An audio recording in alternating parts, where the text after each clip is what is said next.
192 सूत्र मान लीजिए योग दर्शन में, छोटे छोटे वाक्य।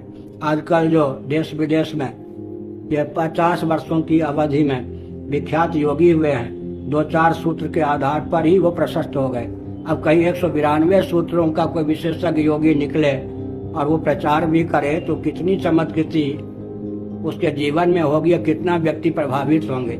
1-2 सूत्र के आधार पर ही जो विश्व स्तर का व्यक्ति योगी बन जाता है। प्रधानमंत्री और विदेशी राष्ट्राध्यक्ष भी हमारे योग पर लट्टू हैं, जबकि मैं अच्छी प्रकार जानता हूँ कि 192 सूत्रों में 2-3 सूत्र के आधार पर ही वो विश्वविख्यात योगी बन जाते हैं। उसमें तारे का विज्ञान प्राप्त करना हो, सूर्य का विज्ञान प्राप्त करना हो, ग्रह नक्षत्रों की दशा का विज्ञान प्राप्त करना हो, चंद्रमा का विज्ञान प्राप्त करना हो, तो धारणा के बल पर एक योगी अपनी जगह बैठकर ही इन सब ग्रह नक्षत्रों की गतिविधि, इनके आकार प्रकार स्वभाव का ज्ञान प्राप्त कर सकता है।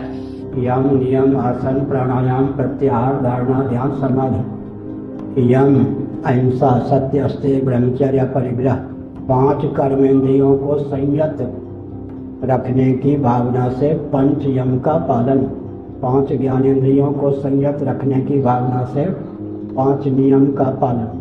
लिखा हुआ नहीं मिलेगा, मनन से मिलेगा। फिर शरीर को संयत करने की भावना से आसन, आसन से मत डोल रहे तो ये मिलेगा। एक आसन से कम 3 घंटे बैठ सकें सुखपूर्वक, तब आसन सिद्ध माना जाता है। फिर प्राणायाम, आसन क्या है? अन्नमय कोश यानी स्थूल शरीर, इसको संयत करने की अमोघ विधा का नाम आसन है।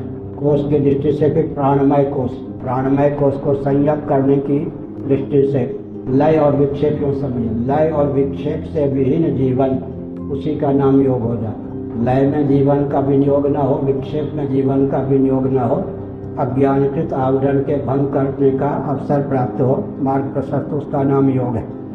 आसन अन्नमय कोश को संयत करने के लिए, प्राणायाम प्राणमय कोश को संयत करने के लिए,